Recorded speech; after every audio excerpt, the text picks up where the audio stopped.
Hello, everyone, and welcome to the new episode of India IT 360's The Tech Tea podcast. I am Divya Giri, your host and executive editor at India IT 360. Today, we have the privilege of having a conversation with the Director Head Information Security and GRC at OSTTRA, Preeti Singh. Thank you so much, ma'am, for joining us, and how are you? Divya, I'm doing perfectly fine, and I would like to thank you and your organization for providing me this platform where I can come and share my views on information and cybersecurity. Along with that, I would also like to take opportunity to encourage women to join, this field where we are lacking a lot of women manpower. So thank you so much. Ma'am, before we start, can you tell me something about your professional journey? Of course. So, Divya, I come with approximate 15 years of experience as an information cybersecurity and data privacy professional. I started my career with the consulting firm Ernst and Young, and I worked in consulting firm for good 7 years, where I did a lot of information and cybersecurity related audits, internal audits, as well as some of the compliances audits. And then I decided to switch my career from consulting to the industry and join Aviva Life Insurance, where my actual journey of leadership started. I joined there as a CISO for the company, and I worked there for good 5 years. And currently I'm working with OSTTRA Financial Services. Here I'm heading information security and GRC function, and leading a team of GRC and information security professionals. So when I say my journey, it was like a roller coaster in this field, where I learned a lot. I had a lot of challenges when I joined this field, especially as a leader.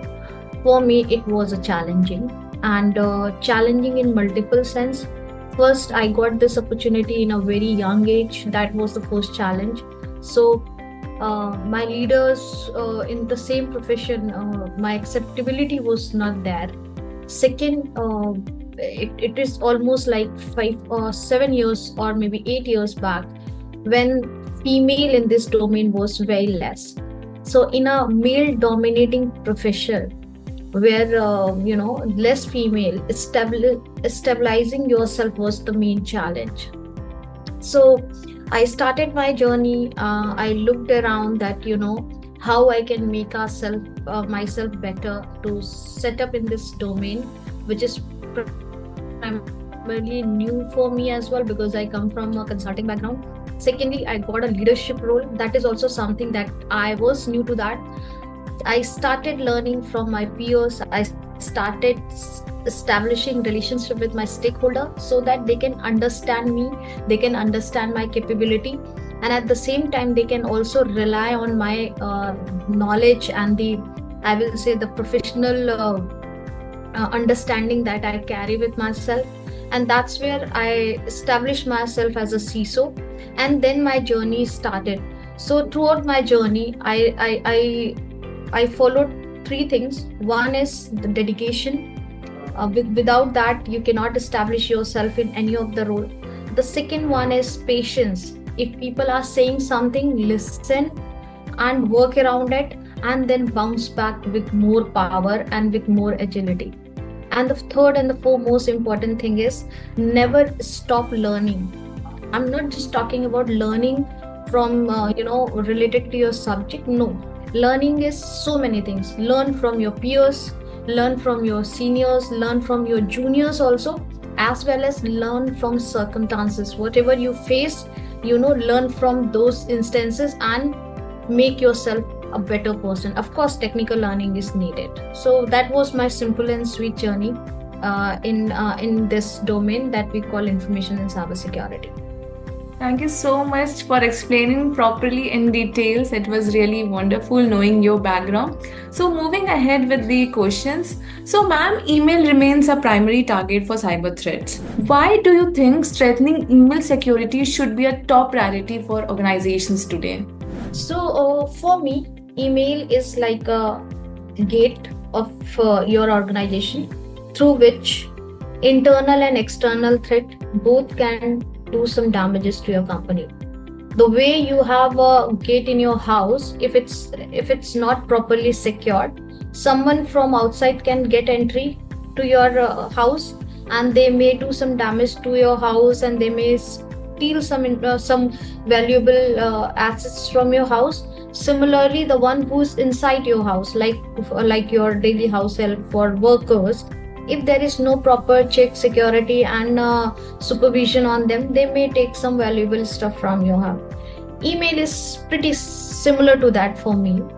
So email is the easiest way for a hacker to get entry to your data, to get entry to your organization by sending small malicious link.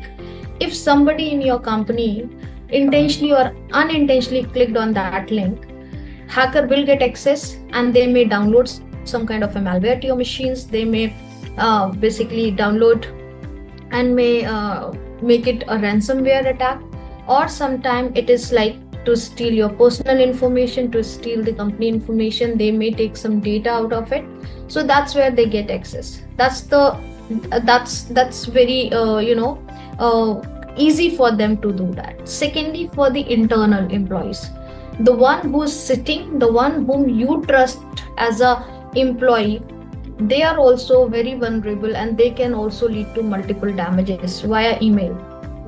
If your email is not properly secured, they may share some kind of information outside your company domain, which is ideally not should share with somebody else. They if their email is not properly configured, right, they may share something which is super critical, and if your email don't have an encryption in place, it may get hacked in between while transferring from your domain to the another domain. Email is also very vulnerable when I say someone has a bad intent to share the data. So if somebody wants to steal data, suppose some exit employee who is about to leave the company in a week time, they want to carry some of their past information along with that. They may also share those informations, because they are exiting, and they believe that this information belongs to them, but that's not the truth. And sometimes there are unintentional data breaches are also there. Suppose I am sharing email to you, but by mistake there is another person by your name with a different ID, and that is very crucial information I shared with somebody else. So that is also, we call it unintentional data breach. So these are small instances where security can be targeted and security can be compromised.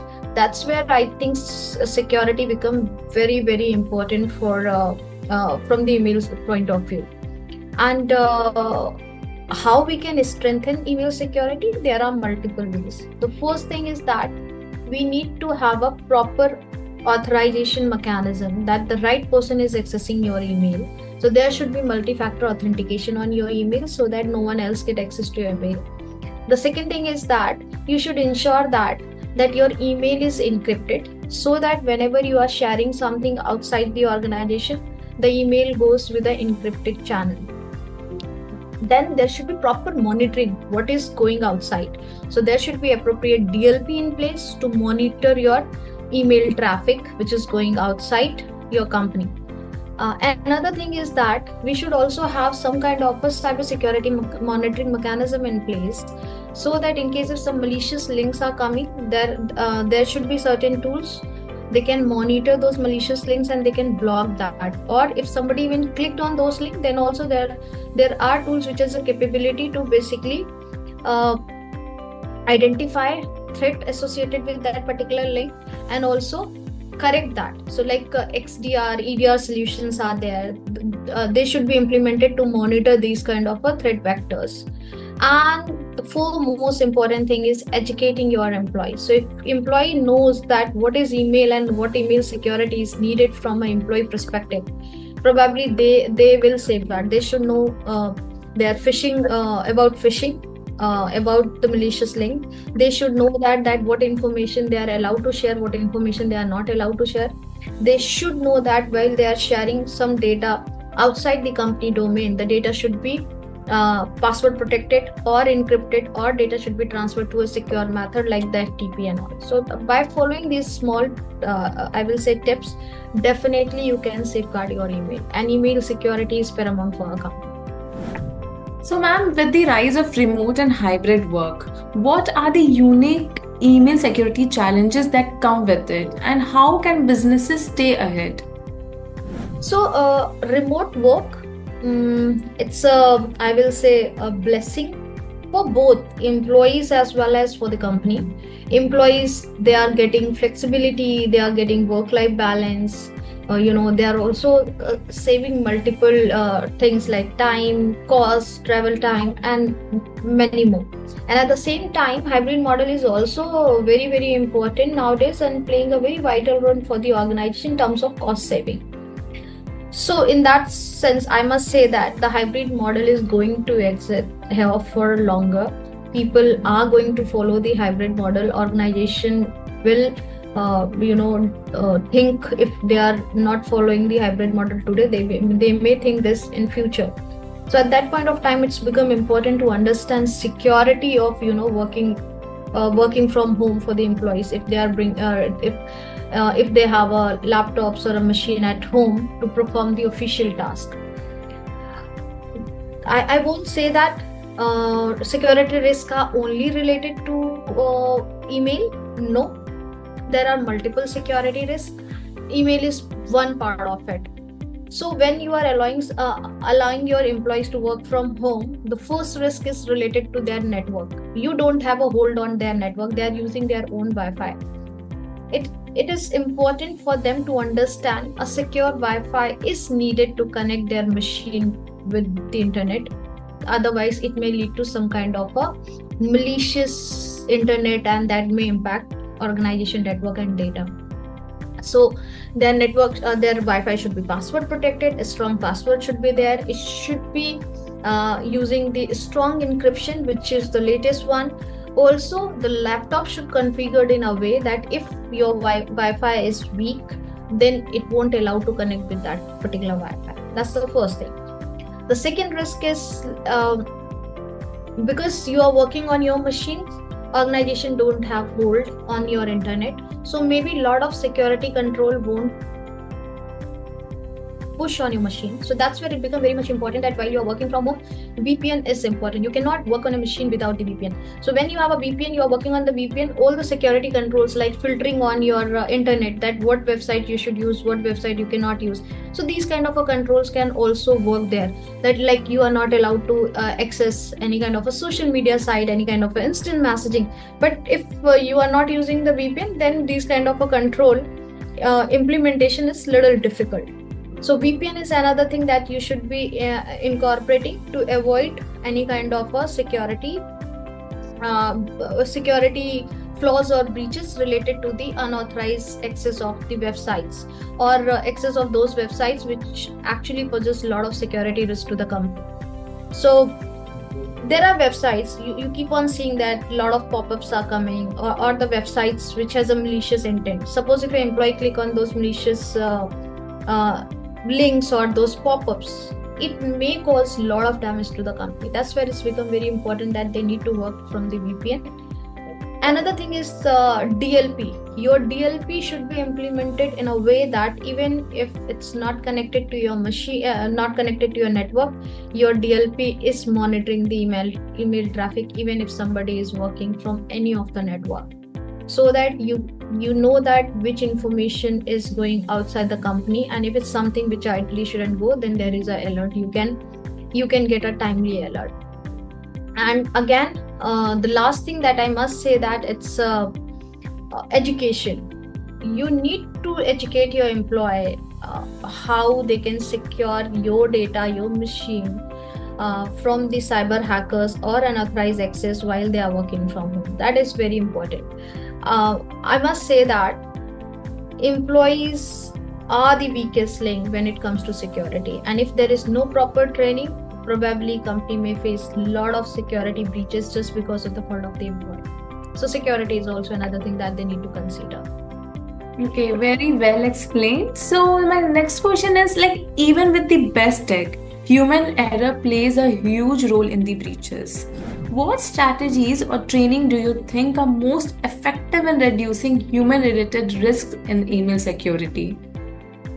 So the first, I will say that the training related to phishing, You need to educate your employee about the phishing, about the email from unknown person, about the malicious link, how to identify a phishing email, what to do when you identify it's a phishing email, how to report phishing, right? And at the same time, you also need to conduct phishing simulations so that they should you know that how aware your employees are, and if somebody end to click on the link and sharing the information, there should be a different layer of training for those who are a defaulter on phishing simulations or repetitive defaulters. Another training is your regular awareness training that you should be doing at least twice. Once somebody is joining the organization, where you should be telling what is do's and don'ts with regards to your email security, uh, uh, how to use the email security in terms of data sharing, in terms of phishing, email security in terms of how to access, where to access, if you are traveling, the rules and regulations for connecting your machines to the free Wi-Fi, and everything.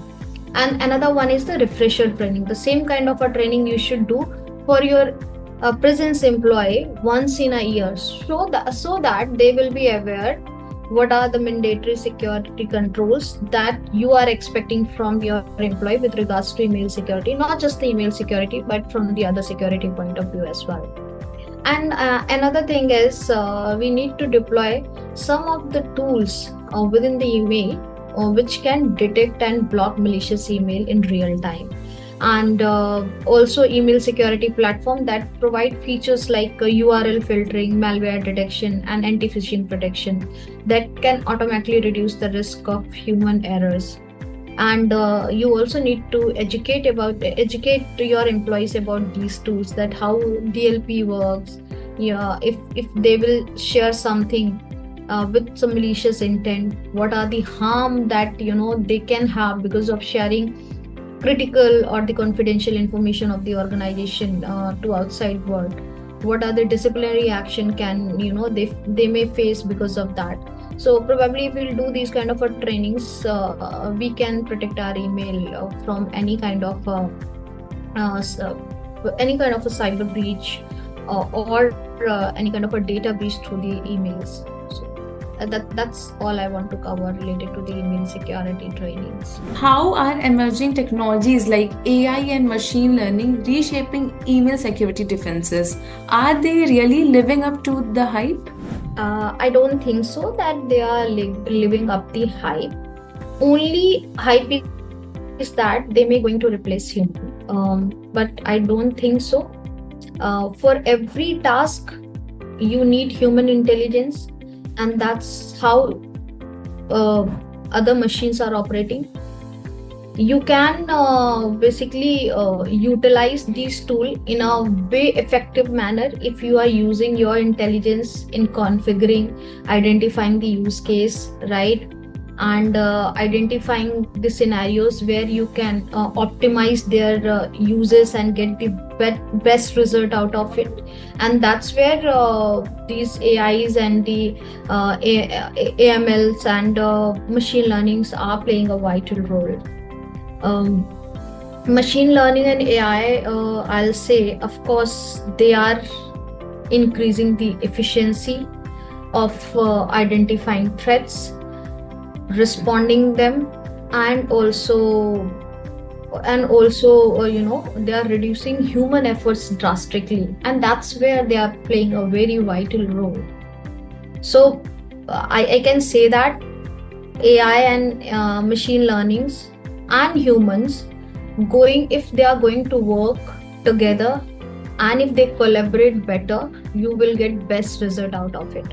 Now, when it comes to email security, how these tools are shaping the future of security defenses, there are multiple ways where they are playing a very, very good role, especially from the threat detection and protection perspective. You must have heard of EDR, XDR. These are AI-driven tools now. Nowadays, the threat vectors and the volume of cyber events. It's too huge to identify which one is the a false positive, which one is the potential threat. It takes a lot of time for human, but if you deploy advanced threat detection AI tool, I think they can do it in seconds. That's where it become, they speed up your identification process, they speed up your advanced threat detection mechanism. They have a capability to automatically respond back. So if there are certain events, or I will say incident, they identify and they have a capability to respond back to contain them. They have a capability to do that without any human intervention. So they are quick, they take action very their response is very fast as compared to human. And also they have a capability, if something is not in their hand and they need human intervention for detail analysis, deep diving, or for more analyzing that event, they send alert in a seconds to the team who is actually managing this end to end, and where they can involve human for the entire investigation of the incident. And these tools are also very quick when it comes to personalized defense. So when I say personalized defense, that means identifying the human patterns and behavior, and accordingly generate the alert if somebody is doing something fishy. Suppose I am working 8 to 5 in the morning every day. 8 to 5 is my daily hours, and all of a sudden next week onward I start working like 12 p.m. 11 p.m., 12 a.m. and 1 a.m. every day. That's a drastic shift from my regular working hours to unusual working hours. It looks suspicious, right? Because my workings are different. AI has a capability to identify my patterns and then generate an alert, so that if I have some malicious intent around about anything, probably if I get questioned by my security team, I may get caught very easily. Secondly, if suppose my machine usually logged in from Delhi, India, right? All of a sudden tomorrow it started logged in from some different country, right? Even I am here. So that is also one of the indication that my machine is hacked and it is remotely accessed from some other location. So these kind of a human behavioral analysis, also machine learning and these tools can do. These tools also have a capability to analyze your past data. They analyze multiple events and incidents that happened in like 4 or 5 years, and basis which they will give you a strategy that how you can what are the potential threats in coming years, and how you can modify your cybersecurity strategy related to email security or any other security. So that's where these tools are playing a very good role. They are giving us speed. They are basically enhancing the capability of managing threats in lesser time. As at the same time, they are also helping us in reducing the manual effort. So these tools are of course good, and if these tools are of course good, these tools are very useful. But yes, if you use them with the right use case, then only. Otherwise, it's a hype cost. That's totally true. So, ma'am, the IT sector, particularly in security, still faces a gender gap. What steps do you think companies should take to make the industry more inclusive for women? So, gender gap, of course, it's there, and it may be there for another couple of years. Reason is not just the industry. Reason is also the upbringing, selection of streams, colleges, the number of females in the IT education sector. These all are also one of the cumulative factor. Because of that, we are facing the challenge in females not joining the IT industry. Organizations are taking multiple steps. One is, of course, the diversity program. So companies are running diversity program, especially in the hiring, where they are encouraging hiring managers to hire female in IT sector. In fact, in many companies, they have dedicated the percentage of workforce. That suppose some companies saying at least 25% of man force in each team should be female, and the 75% maybe male. There are companies I know where the 40 and 60 ratio is there. So companies are putting efforts when during the hiring of diversity. The second one is, of course, the work life balance by providing flexible work hours. So, after this hybrid model in place, I think organizations are providing a lot of flexibility to women. They are encouraging women to join because now there is a flexible work hours. You are working from home. So, for the women who have kids and all, for them it's really a blessing. They can manage both house and industry, working in a corporate very well. So flexible work arrangements are also another thing that companies are doing. The third thing is unbiasedness. So now the time has changed. Females are getting equal pay and the good roles in the company. I think unbiasedness is also playing a very, very good role in encouraging women to join IT sector.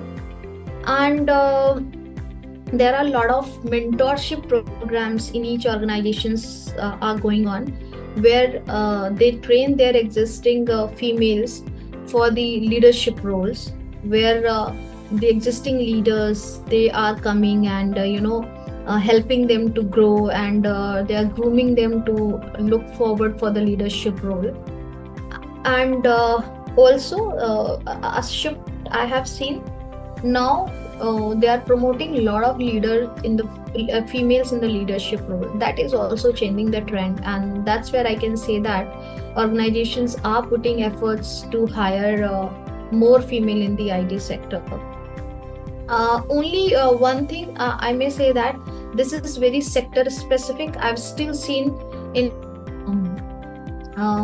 the food industry, still female number is very, very less, and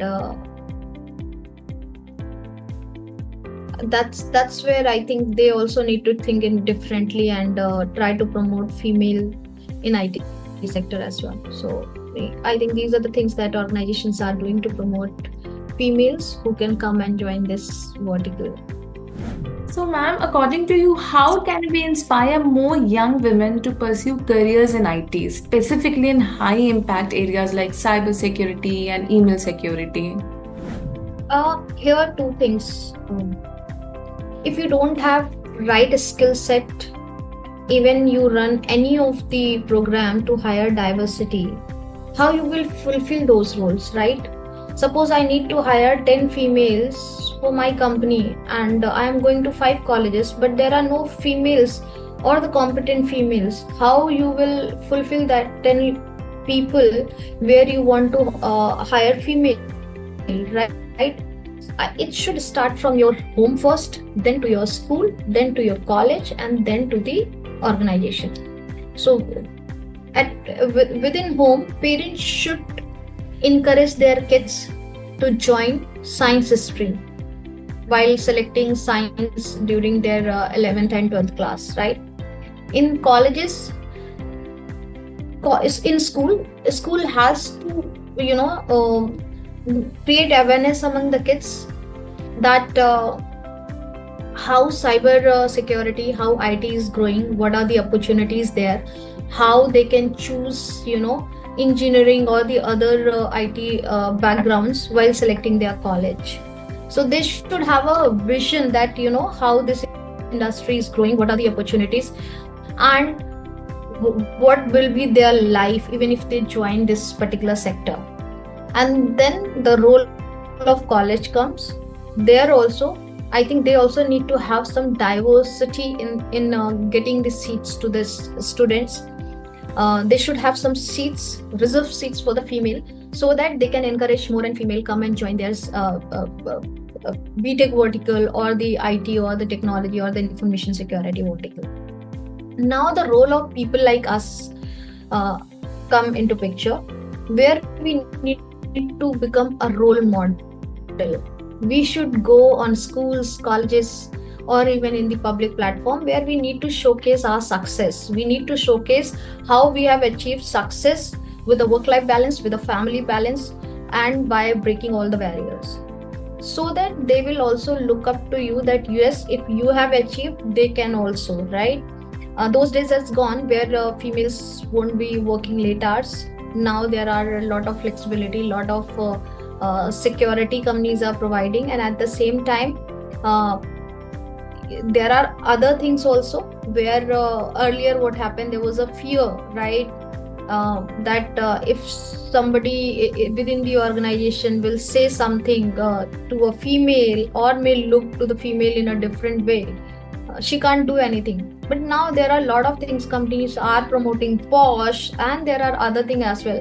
So your kids should know that, even if they are joining IT, even if they need to work in the night, there is a safer environment for them.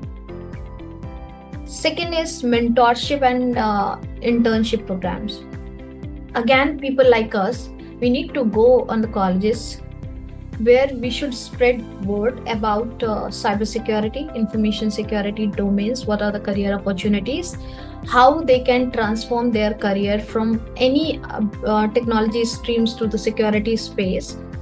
Maybe we can provide a mentorship program to them, and also we can offer some kind of an internship program where we can give leverage to the females, that will help them to provide a platform where they can get more information about the work that we are doing, the environment that we are having, and also a sense of safety. And by doing all these things, I think probably we can promote a lot of females who can come and join IT field, who can come and join security field. These are small steps, but yes, these are the impactful and the need of the time as well. Last but not the least, if you could envision the IT industry 5 years from now, what role do you see women playing in shaping its future, particularly in the critical areas like security? I always say women we call Shakti in Indian methodology. There is a reason behind it, because female is the one who can not just manage their family, their kids, but they have other powers as well to manage business, to manage their work life. They have a power to balance it out. And that's where I can see that if female will get right education, right mentoring, and the right opportunity, they can do wonder in their field. And if I say down the line 5 years, I am seeing a lot of females, even around me, they will be playing the role of leadership. So from my lens, I can say that right now the ratio of female, especially in the leadership and in IT and security, is very, very less. I don't know what is the percentage, if there is any surveys there or not, but what I see in 100, you will find hardly 2 or 3 females, or maybe in 100 maximum 5 leader female. But in next 5 years, I'm seeing that this number may be 40-60 ratio should be there, where they are not just playing the role of a leader, they will be leading these upcoming technologies like AI, machine learning, blockchain, because women have a power of problem solving. They have an ability to create unique solutions. They have a leadership quality. They have patience. They have a power to manage both family and corporate life together. So I think the one who comes with these kind of a quality and along with the knowledge, probably they will create a wonderful environment in the security space for themselves. And I see female growing in this space the way our technologies are growing, and you will see a lot of female, they are not just joining the IT, they will be leading the IT and security space. That's great. Thank you so much, ma'am, for joining us today. I hope you guys found our discussion insightful and inspiring. Stay tuned for more exciting conversations with industry leaders, and remember to follow us for the latest updates and insight. Don't forget to subscribe and stay tuned for more insightful discussions on our channel. See you in our next episode.